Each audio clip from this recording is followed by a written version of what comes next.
Vriende, ek wil graag met jou deel, en jy sien ons tema is, daar het niks oorgebly nie. Ek het die afgelope week of so aan my eie voertuig gewerk, want ek het nie geld om dit te laat doen nie. En dit was redelik 'n groot werk wat groot moeilikheid kon veroorsaak as ek dit nie reg gedoen het nie, want ek het nie die kennis nie, so ek het YouTube. En aan die einde van die dag werk jy aan hierdie voertuig, en dan is daar een ding wat nie moet gebeur nie. Jy moenie 'n handvol boutjies en moertjies oorhou nie. Dit moenie gebeur nie. Ek was gelukkig dat dit gebeur het, niks het gebeur nie, en net voor ek die voertuig in die gang kry, het ek eers ernstig gebid en gesê, Here, help my net dat ek dit reg doen. Maar daar moet niks oorbly na die tyd nie. Nou dis 'n kar. Nou julle weet, mens kry hierdie mooi Lego karretjies partykeer, nogal netjies, wat jy dan bou op 'n plan. Dit vat jou nogal 'n halwe dag. En dan bou jy hierdie karretjie, en as jy klaar is, dan is daar 'n paar stukkies oor. Maar die karretjie werk. Maar jy weet nie hoekom nie, maar die karretjie is klaar. Maar iets is nie klaar gedoen nie.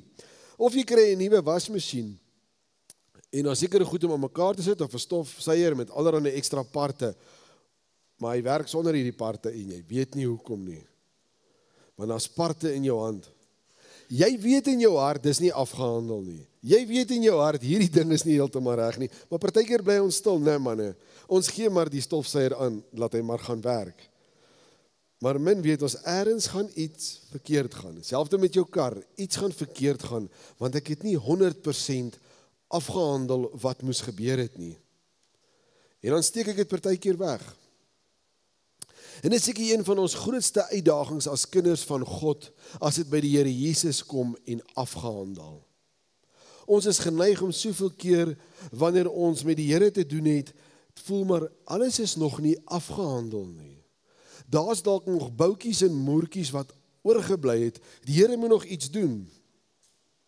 En dan is ons geneig om soveel keer, elke Sondag, die Here Jesus van vooraf te wil kruisig.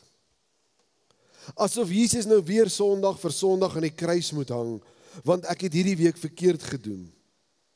En elke keer moet Jesus van vooraf sterf vir jou. Wil jy hom letterlik op 'n kruis sit, as jy sonde gedoen het? Dan besef jy nie, maar Jesus het reeds gesterf. Dis afgehandel. Hy het nie nodig om weer en weer te sterf vir my en vir jou nie. En ek wil graag die volgende skrif met jou deel in Johannes 19 vers 28. Hierna het Jesus, omdat hy geweet het dat alles reeds volbring is, en sodat die skrif vervul sou word, gesê, ek is dors.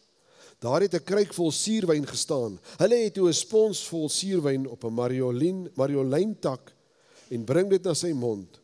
Toe Jesus die suurwyn geneem het, sê hy, dit is volbring, en hy het sy kop vooroor gebuig en sy gees oorgegee.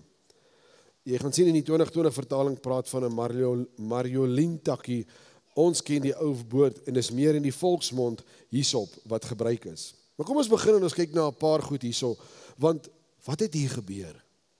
Die eerste ding waarna ek graag wil kyk is suurwyn. Daar word 3 keer in hierdie teks met ons gedeel oor hierdie wyn. Maar ek wil jy moet baie seker maak, in Markus 15 vers 23 was daar 'n ander, ek noem dit 'n konkoksie wat hulle bymekaar gesit het van wyn en mirre. Dit was 'n dwelmmiddel. Dit het hulle in Markus vir die Here Jesus aangebied en hy wou dit nie vat nie, want dit was 'n pynstiller. Jesus wou nie 'n pynstiller, hy wou nie 'n Panado of 'n Brufen hê nie. Hy was bereid om aan hy kruis te hang en al die pyn te verduur. Maar in hierdie skrif, en jy gaan kyk in die ander evangelies, praat hulle van suurwyn. Suurwyn was 'n algemene goedkoop drankie. Dis iets wat almal gedrink het, byvoorbeeld wat 'n algemene ding was om te drink. Ek dink as jy mooi gaan terugdink, Boas en Rut, as ek nou 'n bietjie daaraan onthou, toe Boas vir Rut gesê het, kom eet saam met ons en druk die brood wat jy het in die suurwyn. Dit was 'n algemene ding soos koeldrank wat ek en jy elke keer drink. En die primêre doel daarvan was om jou dors te les. So hierdie soldate wat by hierdie kruis gestaan het iets nodig gehad van nou en dan te drink, of natuurlik water ook. Maar hoekom suurwyn? Profesie.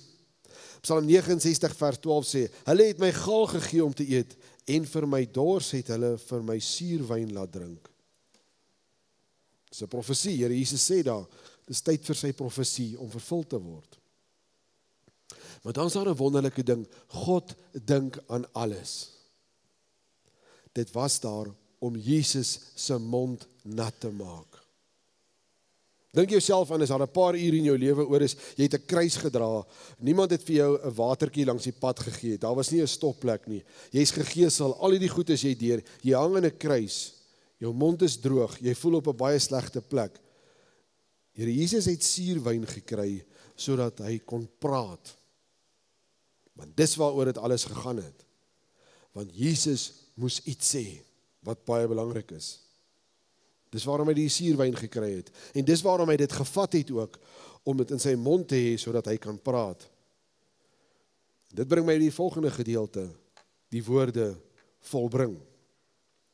In die ou vertaling sê jy sien, die ander woord wat gebruik word, afgehandel.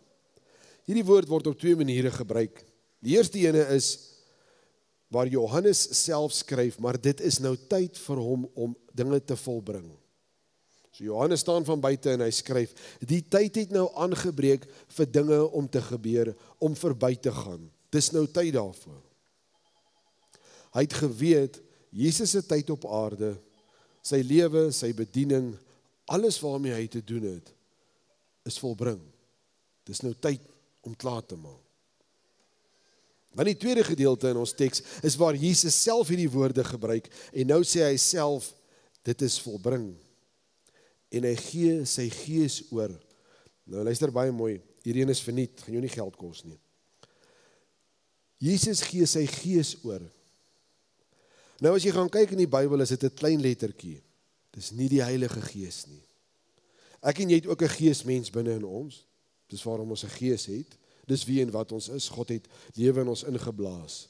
Maar Jesus het volledig mens, het sy gees oorgegee. Hy het besluit, dis nou tyd. Hulle het hom nie doodgemaak nie. Hy het besluit, dis volbring. Hy het sy gees oorgegee en sy woorde is, dit is volbring. Ek dink uit ons moderne konteks sal ons baie keer dink, Jesus het gesê, dis volbring en dis die einde. Met moedeloosheid, nee. Hierdie was 'n triomfanklike woord, ek weet nie eintlik hoe om dit beter te sê nie, dit was 'n oorwinningsuitroep. Sy werk is klaar. Hy het dit uitgesê, en daarom het hy iets nodig gehad, om sy mond nat te maak. God het aan alles gedink wat nodig is. En wat beteken dit nog om te sê, dit is volbring? Van daai dag af, was dit nie meer nodig om 'n lam te slag, en 'n offer te hê by 'n priester nie. Van daai dag af, was daar nie meer tempeldiens deur die leviete meer nodig nie, want ek en jy kon met Jesus van nou af self praat. En van daai oomblik af, is die krag van Satan, sonde en die ewige dood, verby. Want dis volbring. God het gesterf.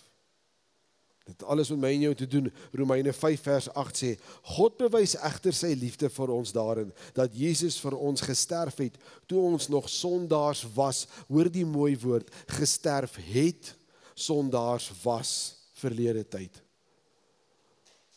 Ek en jy doen nog steeds sonde, maar nou sien God ons ander, want hy het vir ons gesterf. Ek wil verder gaan na die laaste gedeelte. Ek weet julle is honger, en ek weet dis vir julle belangrik om daarmee ook deel te wees van vanoggend. Die woord marjolein of die woord hyssop is 'n plant. Baie interessant as jy na die plant gaan kyk, die plant is nogal 'n geurende plant en is oral in Israel beskikbaar. Jy sal hom op enige plek gekry het. Maar die plant het 'n eienskap gehad, hy droog maklik vloeistof op. Soos 'n spons. So wanneer jy byvoorbeeld water het om droog te gemaak het, iets skoon te gemaak het, selfs bloed op te gevee het en skoon te gemaak het, het jy 'n stukkie van hierdie takkie bymekaar gemaak, hierdie plant se blare, en jy kon daarmee iets absorbeer. Levitikus 14 vers 49 word daar baie duidelik die opdrag gegee om hyssop soos 'n kwas te gebruik om reinigingsvloeistof te besprinkel wanneer dit in die tempel is. Die takkie was altyd gebruik vir reiniging. Psalm 51 vers 9 in die 33 vertaling, en dit is baie mooi hoe hy dit skryf in die 33 vertaling, is Dawid besig om sy hart uit te praat teenoor die Here, omdat hy weet, ons sê dit vir mekaar, hy het droog gemaak. Hy het fout gemaak. Dawid praat reguit daaroor, en dan sê hy so mooi, ontsondig my met hysop, dat ek kan rein wees, was my, dat ek witter kan wees as sneeu. Ek het hierdie hysop nodig, om skoon te kom. En daarom wys dit hier na iets anders toe. Kom ek vat jou na die tweede boek in die Bybel, in Exodus 12, en kyk 'n bietjie wat het hier gebeur. Dis net voor die uittog uit Egipte, en hoor 'n bietjie wat gebeur hierso. Laaste plaag. Moses het toe al die oudstes van Israel geroep en vir hulle gesê, vang en neem selfs lammers vir julle familiegroepe en slag die paaslam. Neem 'n bossie marjolyn of hysop en doop dit in die bloed wat in 'n bak is. Vee van die bloed wat in die bak is aan die bokant en aan die sykante van die kusyne.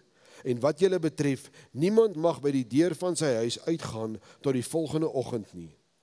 Die Here sal deur die land gaan om die Egiptenare te tref. En wanneer hy die bloed aan die bokant van die twee kusyne van die kusyn sien, sal die Here by die deur verbygaan, en hoor hierdie woord, en die vernietiger nie toelaat om julle huise binne te gaan om julle te tref nie. Enige Israeliet, as jy vir hom gevra het, wat is hysop? Hy geweet.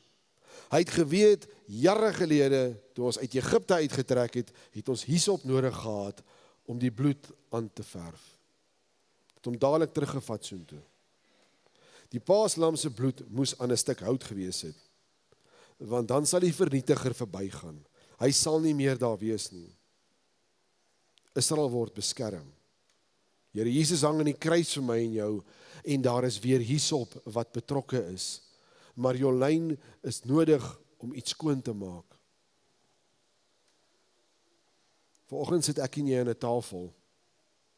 En met die Pasga in Exodus is dit duidelik dat wanneer die Pasga plaasgevind het, was daar hysop wat gewys het na Jesus toe. Vanoggend sit ek en jy hierso, want daar is nie vanoggend bloed gesmeer aan 'n deurkusyn nie, maar daar is bloed wat aan 'n houtkruis sit, 'n stuk hout. Deur die Here Jesus vir my en vir jou aan daai houtkruis vasgesit. En hy het self sy asem uitgeblaas. Hy het self besluit, dit is nou tyd. Jy het nie nodig om jouself te kruisig oor jou verlede nie. Jy het nie nodig om jouself te kruisig oor die foute wat jy gemaak het nie. Jy het nie nodig om jouself te kruisig oor die verlede en verkeerde besluite wat jy geneem het nie. Want daar is een ding wat gebeur het, bietjie minder as 2000 jaar. Jesus het gedoen wat hy moes doen, en dit is volbring. Amen. Kom ons bid saam. Here, ons kom vanoggend voor U, en dan besef ons, as ons aan die tafel gaan sit saam met U, dan was daar hysop wat gebruik is. Dan besef ons, U kan ons skoonmaak met U bloed aan 'n houtkruis. En dit is so belangrik vir elkeen van ons. Ons besef vandag, die offer wat U gegee het, is soveel groter as ons. En die genade is groot. En daarom is ons harte vanoggend dat U sal kom, en vir ons elkeen sal in ons gees besef, maar Christus het vir my gesterf. Dis volbring. Ek kan vorentoe kyk. Ek kan vorentoe beweeg in my lewe. Here, want dis alles net genade uit U hand uit. En waar ons vanoggend by 'n tafel gaan sit, wil ons U vra, Here, waar ons gaan saam eet, waar ons gaan saam tyd spandeer as broers en susters, vriende, familie, wil ons U vra, Here, om vir ons die voedsel te seën, ons liggame te seën en ons te versterk daarmee. Amen.